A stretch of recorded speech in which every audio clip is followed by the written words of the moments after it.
Our theme today is growing and building. Hi, I'm Katie Hacker, your host, and Jenny Barnett Rohrs is here with me today too. Hi, Jenny. Hi, how you doing? Great. Are you ready to make this adorable pot? That is so cute, and you know, it makes a great desk supplies. You know, you could put your desk stuff in it. Or a gift for a teacher or a grandma. Yeah. It's just so much fun. And we're gonna start off by base coating the pot with a little bit of this pretty kind of sea colored. And you know, even the little kids can get in on this because it doesn't have to be super perfect, but you're gonna find that maybe a coat or two is what you need to fully cover the terracotta.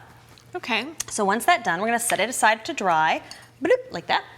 And the next thing we're going to do is make some drips. And for this, we're gonna use this super duper sparkly glitter glue, which is so much fun. And all you do is go around here and see how it just kind of starts to bloop over the side. I'm big on sound effects. I'm a sound effect crafter here. It works. Because it's so much fun. And you just drip it, and what it's gonna do is kind of fall down the sides.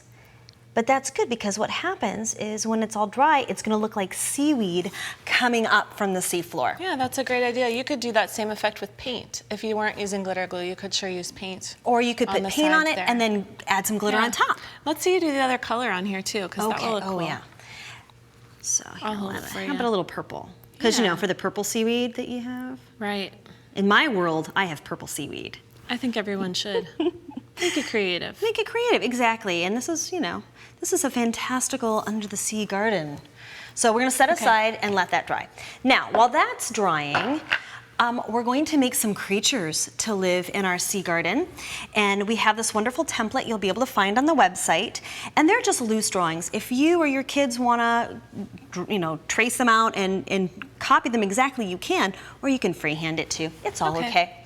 What we're gonna do though is take the template and slide it inside one of these plastic protectors.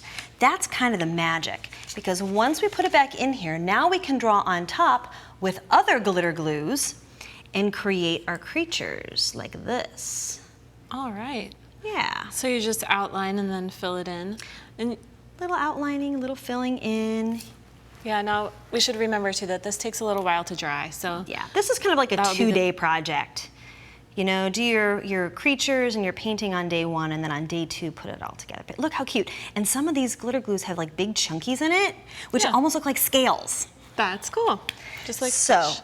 Yeah, just like fish. And so what we'll do is, again, set this part aside and just let it dry. Now, once it's dry, you peel them up. You just peel them right off of the paper or off of that little screen, and what you get is this adorable these shapes. Now, if you put them right onto the pot, what would happen is that it wouldn't show up really well. It would kind of see, because it's clear, it's translucent. Which could be good if you want it to be transparent. If you wanted to, but what we really want is for it to pop. So we're gonna use a little bit of white paint, and we're just gonna paint on the back like this. Again, it doesn't have to be precise, but what it's going to do is make that glitter pop. And I'm gonna paint here for a minute.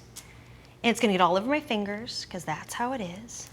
But you can see the difference between the clear and then when it has that white backing behind it. It really makes a big difference. Yeah, it really does.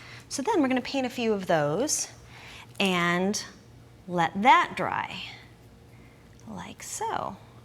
Okay. So it's a nice little rainy day activity too. It is. Now when you're letting it dry, do you need to put something on top of it to make it flat? I didn't really try to make it flat, because when we glue it down, it'll kind of squish. Just press it onto the surface of the pot. So when they're all done, you'll have some that look kind of like this.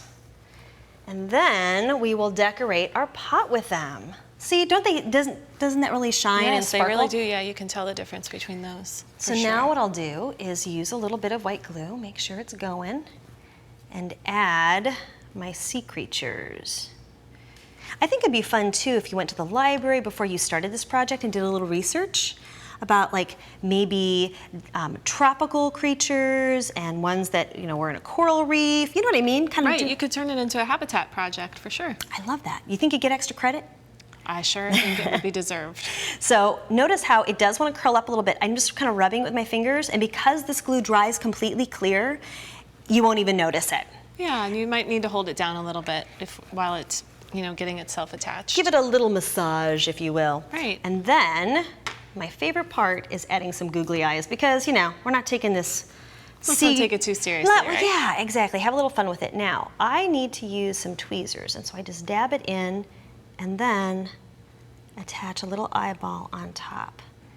Ta-da! Okay, well, let's take a look at the finished one too, and we can see where you added some other little glittery highlights. Yes, you can actually use a little bit of that glitter glue and just make some little dots to make air bubbles coming up for the fish. It adds another little dimension. It's so cute. You are going to have so much fun making this.